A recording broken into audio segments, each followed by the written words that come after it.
Hi, I'm Roman, also known as Neko Robo, or Neko, or just Robo. I really don't care, it doesn't matter. But today I'm going to be doing a reading of some Genshin Impact character lore, specifically for one of my favorite characters, Zhongli. I just love him so much because of his voice. I think it's great. I try to emulate it sometimes because I think I can kinda just get almost there. Anyway, Zhongli, whose birthday is December 31st, belongs to Liyue Harbor. He possesses the Gnosis, and his constellation is Lapis Dei. He is described as a mysterious expert contracted by the Wangsheng funeral parlor, extremely knowledgeable in all things. In Liyue's traditional customs, receiving adepti and sending adepti off are equally important. The Whos of Wangsheng Funeral Parlor, who have been in this business for 77 generations, are the masters of handling funerals.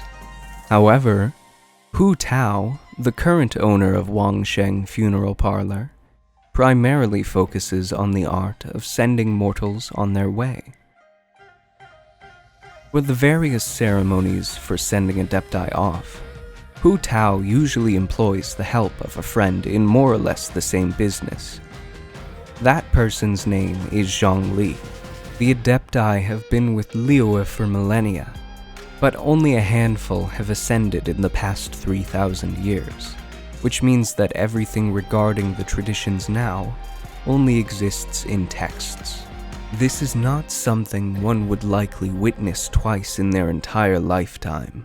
Not even the most particular and learned of researchers or scholars could find one fault in Wangsheng Funeral Parlor's ceremonies for sending adepti off.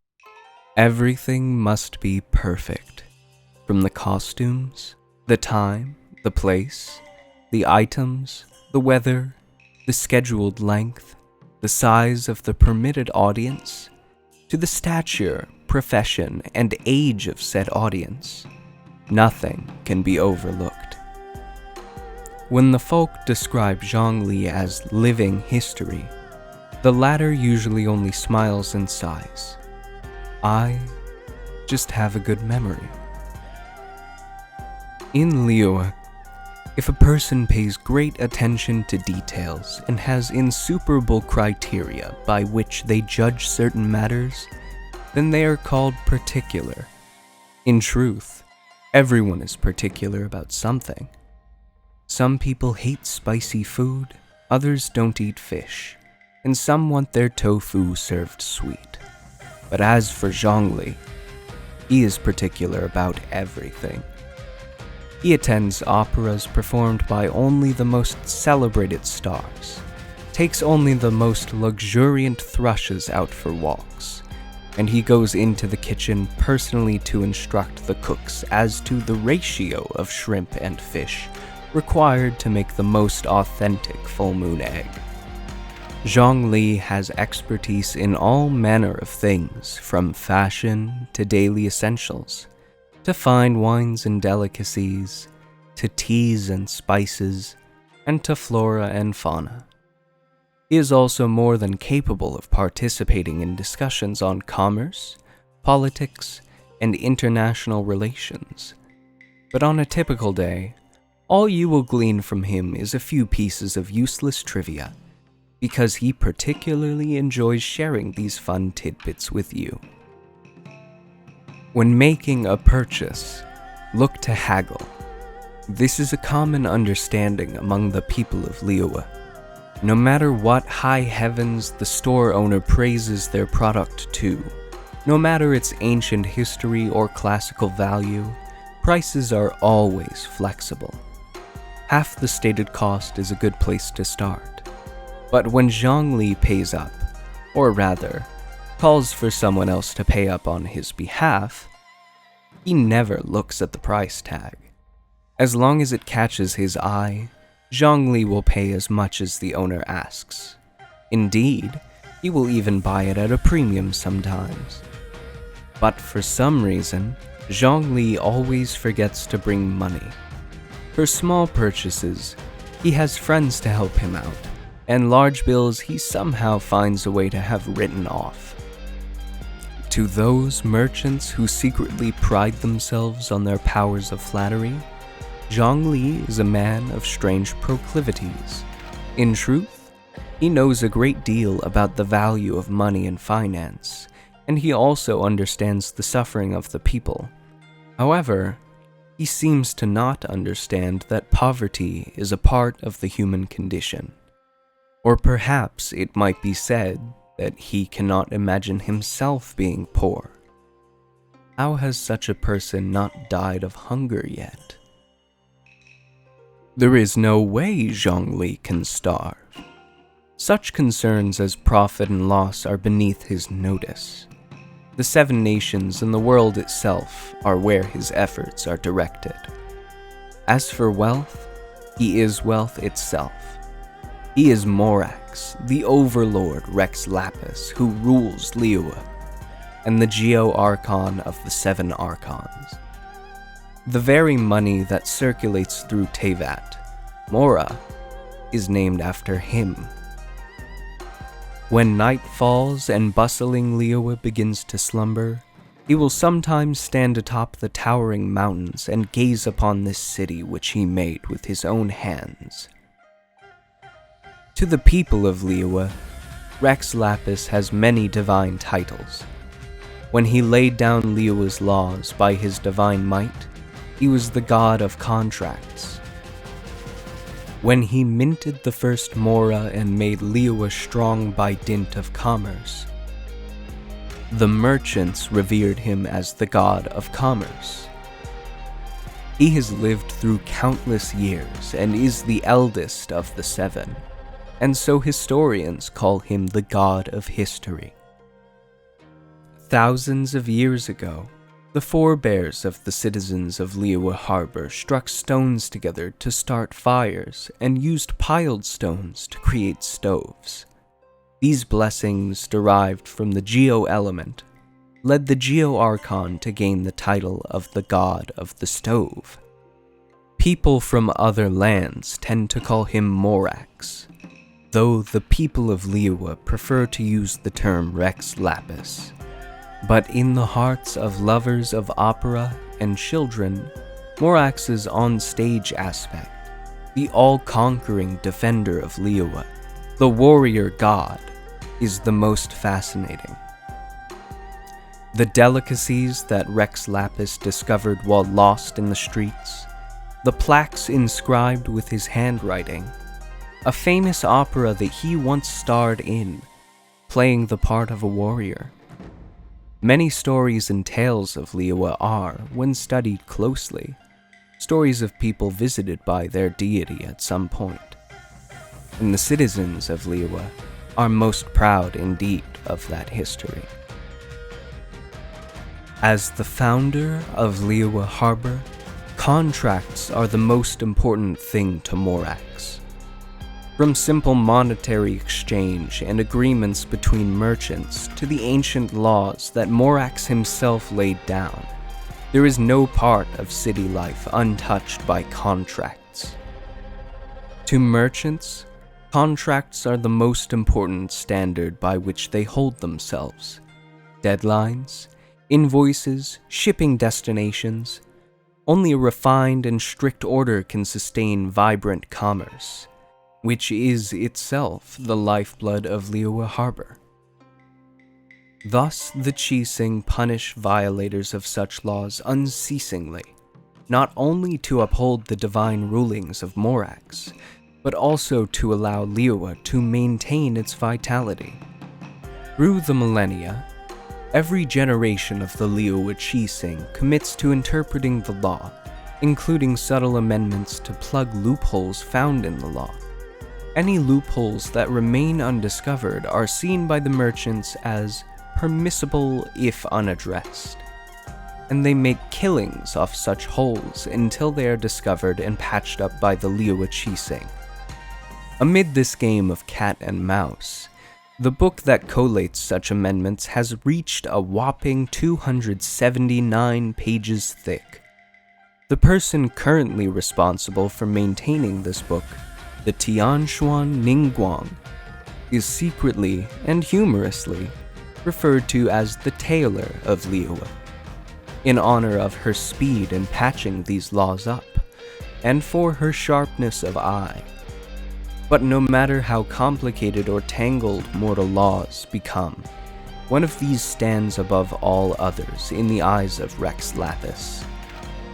The one who reneges on their words shall suffer the wrath of the rock. Rex Lapis, most ancient of the seven, has lived far too long. Rex Lapis still remembers that moment when the final Archon took their divine seat, thus ending the Archon War and the era of warring gods. The seven were a diverse lot and dispersed far and wide, but they all shouldered the burden of guiding humanity. As time passed, many of the seven's titles changed hands, and only two remain of the first seven, Rex Lapis and the Animo Archon. The carefree Barbatos, the Animo Archon, is the second eldest of the seven. When Barbatos first came to Liyue, Rex Lapis believed his fellow Archon to have encountered some terrible crisis in pursuit of their duties, thus requiring his aid. So when Barbatos descended in a gust of wind, the Geo-Archon had already prepared himself to receive this neighboring deity and lend what help he may.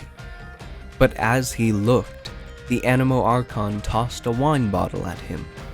"Here's some wine from Mondstadt. Care for a taste?" To forsake one's duty to deliver a single bottle of wine? What a preposterous notion. Yet, the Animo Archon kept coming to visit, to explore Liyue Harbor, all sorts of strange questions on his lips. The Animo Archon's questions knew as little limits as the wine in his hands. From then on, the first seven would often gather in Liyue. Rex Lapis still remembers how those wines tasted. The world has changed much since then, and all that was once familiar has faded into memory. The seven seats changed and again were changed, till 5 of the 7 at the table were all departed. Nor would the duty of guiding humanity be honored by the new Archons. Even the hardest rocks may be worn down after 3,000 years, nor would the wind ever return again. One drizzly day, the ancient ruler was strolling about Liyue Harbor and overheard a merchant telling one of his workers, "You've finished your duties. Go ahead and call it a day." Long did he stand amidst the milling crowd. Have I already finished my duties? During the Archon Wars, every corner of Teyvat was consumed in the fires of conflict. Not only did gods fight amongst themselves, but countless wicked things also sought to expand their domains.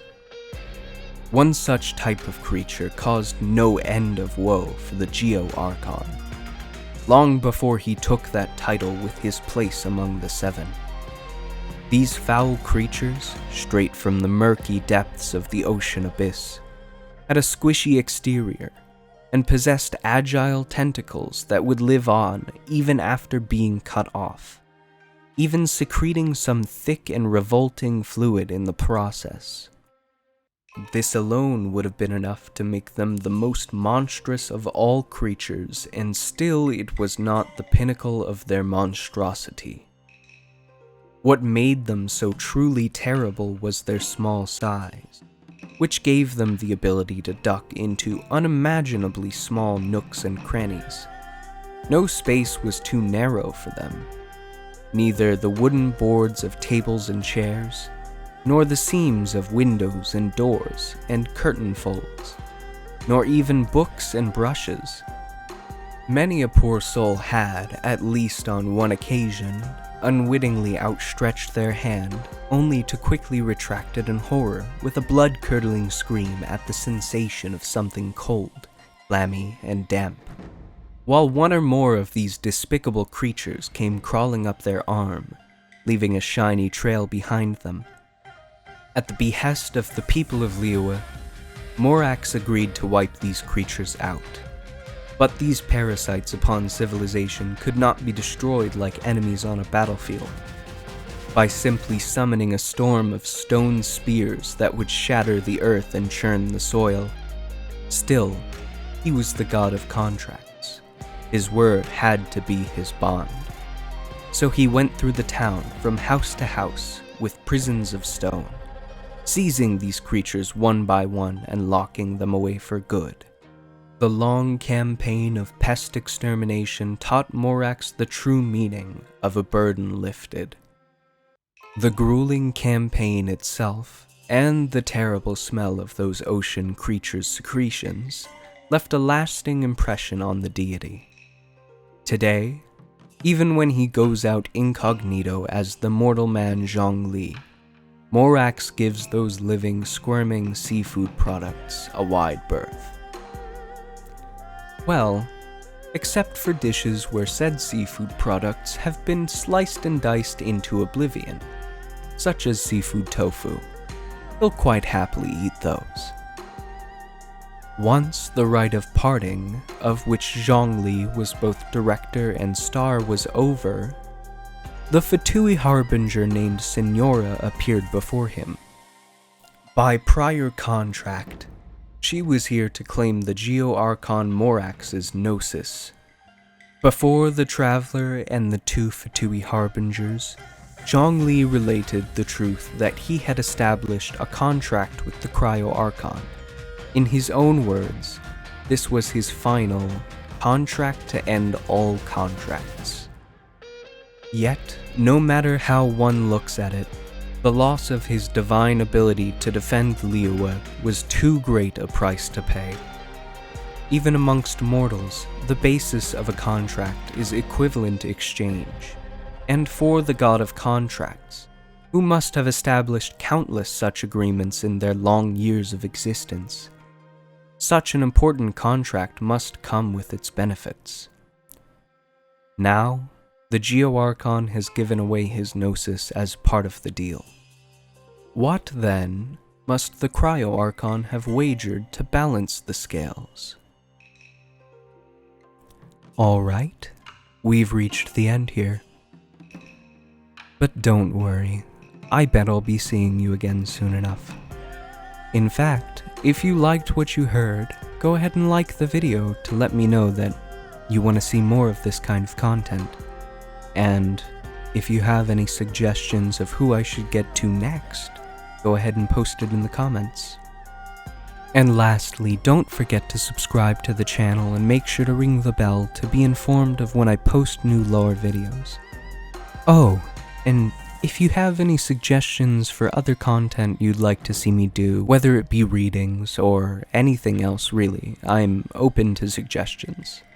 Anyway, that's it for me. I've been Roman, also known as Neko Robo, and I'll be seeing you again soon.